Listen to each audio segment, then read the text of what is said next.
You might be like me and be wondering why everybody is hating Call of Duty Cold War and why everyone is not really playing it as much as other games. Well, today I'm going to have that answer to that question for you. I am Shadow's Rain and you are awesome, and today we are going to be looking into that. So if you do enjoy this video, make sure you end up hitting that like button below and do consider subscribing. Helps us out massively. But yes, let's get right into it.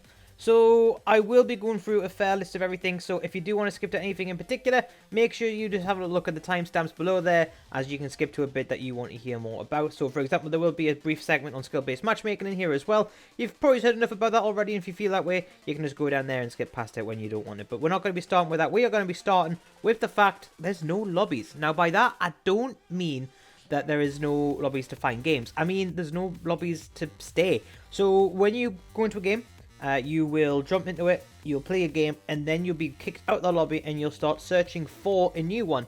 Now, this has a lot of cons. It has more cons than pros in my opinion, because one of the things that I really enjoyed about being in, about Call of Duty 4 World at War was the fact that once you got into a lobby with some people and you started talking to some people, you'd be playing with them until they decided to go offline. It's like an Among Us lobby, It's funny because playing Among Us reminded me of that when I was making, this video and, the bullet points to talk about. So, yeah, when I was about, well, whatever age I would have been in 2008, 2007, whenever Call of Duty COD 4 came out, I never had a PlayStation 3, so I went to my friend's house and I played on his. And it would be great because we could both take turns and we would always be in the same lobbies, so I wouldn't play a game and he would get a completely different lobby, and it was good because if I got a higher kill death ratio than him, he couldn't say that it was because we're in a different lobby. We were playing against the same players, and there was a lot of that going on, and it's a shame it's gone. And a lot of the friends that I made on his PlayStation account were friends that I later transported over to my account when I eventually got my PlayStation 3 the following Christmas. Now, I missed that, and a lot of people missed that, and it does kind of make the game a little bit more boring. There's not any banter in there. You can literally say whatever you want at the end of the game, and you will never speak to that person ever again. And that's a bit of a shame because, I think the game would be a lot less toxic in a way if you were always in the same lobby. A lot of people would be a bit more willing to talk to each other in the mic, because when you use that mic, you're making an effort to communicate with your team, and a lot of people don't think it's worth it. A lot of people don't think, if I talk here, are they just going to put me down, or they're going to call me this, or they're going to call me that, even if you're doing well. And people don't want to deal with that, so they don't bother talking. But if they were making connections with people in that lobby, which it could be in a lobby for a good couple of hours, they'll be more likely to speak, and it'll be a lot more chilled out, and it'll be a lot more casual. Even with skill-based matchmaking, putting you into these lobbies to begin with, it would be a lot more chilled out, and I think that would be a really, really good thing to do. But yeah, it removes the social aspect of the game, and unless you add someone and make a brilliant connection with someone in what is essentially 7-8 minutes, however long a game lasts, you're not going to make any friends on this game, and that's a bit of a shame. Next, we're going to talk about quite a simple fact, actually, and it's that people are bored. People don't want to play this game because they know after an hour or so they're bored of it. I'm very much the same. I could play Modern Warfare for hours on end, but I can't play Cold War for any longer than 3 or 4 games. Now, obviously, this is because of the social aspect as well, but another aspect of it is that you've got to just use the same 4 guns, or you're just going to get absolutely trampled on in whatever lobby you're in, no matter what skilled lobby you're in. If you are in a casual lobby and you're not using an MP5, an M16, an AUG, an 8K, you're going to get trampled on in these lobbies by no matter who you're up against. And that is a bit of a shame, because in Modern Warfare, for example, I will be using Modern Warfare as an example quite a lot, because I believe this is one of the aspects that it got right, is that you could mess around with things. You could mess around with things like SOCOM rounds, grenade launchers, under-barrel recon grenades, pistols, though it weren't as powerful as these, had different mechanics. For example, one you could put a snake shot on. The Deagle would be a one-tap to the head. There was a lot of stuff that you could play with, and the game Cold War has lost that. Another good example is rocket launchers as well. I know that our favourite little Silver Fox, otherwise known as the Mung Beast, he used to love rocking around in lobbies using the RPG, being as cancerous as possible, just blowing people up all over the place. And for the first half of multiplayer before Warzone came out, I was doing the exact same with Peeler. But you don't get that anymore, because I've hit someone in the face with a rocket and they've just took damage. No armor, nothing like that, just damage. And that is absolutely unacceptable in my opinion, and it does need to be fixed. It needs to be sorted out. because there's no way that you can have fun. Like, you know, it's... You play these games because you want to have fun with something else, you want to try quirky things. There's no point adding all these guns in here if you can't use them. There's no ammo conversions. It's just a bit boring. And a lot of people have kind of clocked on the fact that if you use your stims, because of how long it takes to heal, you can get in the fight straight away and a lot quicker. So people are just taking stims into the battlefield now and just not even bothering, even more so than what they were already doing on Modern Warfare. And this is not good crack. It's not good for the life of the game. And yeah, people are bored, and this is a reason why people aren't playing it. And I'll quickly go into the next reason as well while I'm here. The game is unfinished. The game is quite clearly rushed. We have made videos about this in the past, but the game just isn't finished, and it's just, you can tell. A lot of people will argue that Modern Warfare wasn't finished. I would say it was finished. It was just, it had a lot more content. It had a lack of content. Whereas this game feels like a game that's not finished and has a lack of content, as opposed to being a complete game just with little content. And that is the big thing that you need to get your head around, because a lot of people will say, well, Modern Warfare came out in the same state, World War II came out in the same state. Yeah, but Modern Warfare was fine because it was a complete game with not much content. This is not a complete game, and it has no content. This is a fundamental reason of why it's getting the grief, why it's getting the hate. And people do have to understand that. So, let's get into the next segment. The game is a downgrade. I have made a video about this in the past. The link to it is here. But it is a downgrade, massive downgrade, and that's basically because the weapon customization is a lot shallower. They've added in a lot more attachments which are basically useless. For example, Modern Warfare, yes, it did have a few useless attachments, but it wasn't the majority of the gun was useless attachments. Also, another thing about that as well is that the graphics. Now, I am on PC, but the graphics, they are noticeably better on Modern Warfare than they are in Cold War. Now, I haven't played the game on a console, so I don't know what the graphics look like, but honestly, the game just looks so much better on Modern Warfare. Modern Warfare is just by far the better looking game. It's got much more realistic recoil, got much more realistic sounds. The gun models just look a hell of a lot better. So yeah, it just feels like a downgrade. It is a downgrade. Yes, I know that the game was made on a 2-year life cycle, not a 2-year life cycle, a 2-year development cycle. But yeah, it doesn't take away from the fact that the game is a downgrade. Maybe it would have still been a downgrade after 3 years. Maybe it wouldn't have been. We will never know. But I do know that the game is a downgrade, and that is a bit of a shame. Like I say, I've already made a video about this, so I will just link that at the top there, so you can watch it. I'll not go too much into it now, but just know that everything feels slightly worse on this game, but it does have a slightly better time to kill, in my opinion. It gives you a bit more time to react when you're getting put in skill-based matchmaking lobbies in Asia when you're in Europe. The next thing that we're going to talk about is skill-based matchmaking. I will be as brief as possible about this because a lot of people have made a lot of videos about this, including myself. But the main thing I want to talk about is the psychology of skill-based matchmaking. Not the fact that it exists, not what it does, just the psychology behind it. Now, a lot of people want to play Call of Duty to chill. They want to play Call of Duty, you know, just to feel a little bit better about themselves in their day and, you know, assert some dominance. Because there's a lot of people out there who do get slapped on at work, get slapped on at school, and for once in their life they want to feel somewhat remnant of an alpha male. So they go on Call of Duty and they want to go express that authority. But unfortunately, because of skill-based matchmaking, they can't. And a lot of people think that they're actually really good at the game. And credit, a lot of people actually are really good at the game. But skill-based matchmaking makes you feel average. It makes you feel like an average Joe. An average Joe? Could you imagine? An average Joe makes you just feel as if you're nothing special. People are playing your game because they want to feel special. They want to play as like they're good at something. If they get whipped every once in a while by someone who's clearly better than them, if that's the price to pay, then so be it. But people are happy to do that if it means for every couple of games they can absolutely slap lobbies or feel as if they're contributing positively to their team instead of having to play at their very best, otherwise they're throwing the game for their team.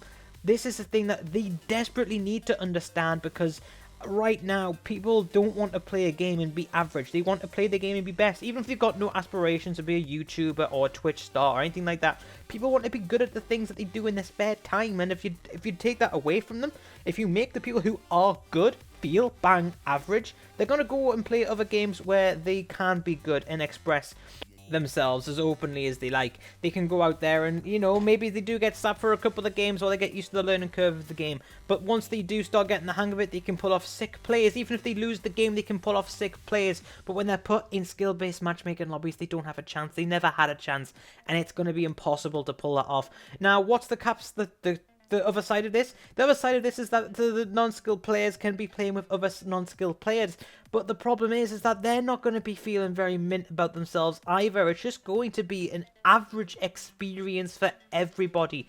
Everyone's going to feel average all the time, and you don't want that. At least if you put an average person in a lobby with a super duper good person, that means that when they do win the game 100 to 50 and they got their negative KD, they're still in a team that absolutely dominated, and they're going to feel pretty damn good about it. They'll have their claim to fame. You know they will. Oh, I saved the guy who was top of the leaderboard a couple of times. You know, that's their claim to fame. Without him, without me, what could they have done? This is kind of the psychology that people need to understand about skill-based matchmaking. Nobody's a hero, everybody's a bang average working Joe, and it makes nobody feel special. You've got to make people feel special. Skill-based matchmaking does not achieve that, and it's a lot tighter in this game than it is in Modern Warfare, and people have already picked up on that.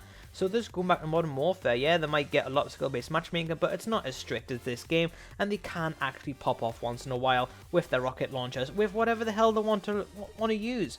So, yeah, that's just kind of how I feel about it. More of the psychology of skill-based matchmaking, not skill-based matchmaking itself. Like I say, other videos have been made about that, but let's just move on with the video. And it's something that we've briefly mentioned before, and that is the lack of content.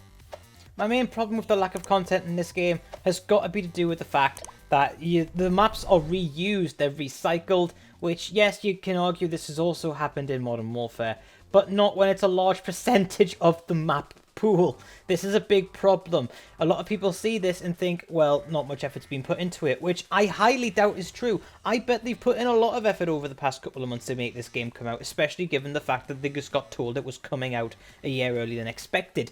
Of course they put a lot of effort into it, but they've not had the time, and it's clear, and it does come across as those who don't know that as lazy, which it's not, but that's how it comes across. And people don't want to play a game which has been lazily put together. One of the biggest maps in the game is one of the better maps of the game is just a smaller version of another map. And you got the exact same thing for Armada, you got the exact same thing for the Winter one. It's not good for the game at all. And the fact that the guns have been poorly developed, in all honesty, there are not much attachments in there that are meaningful, and the campaign, though very good, was very short, and that is not good news for anybody.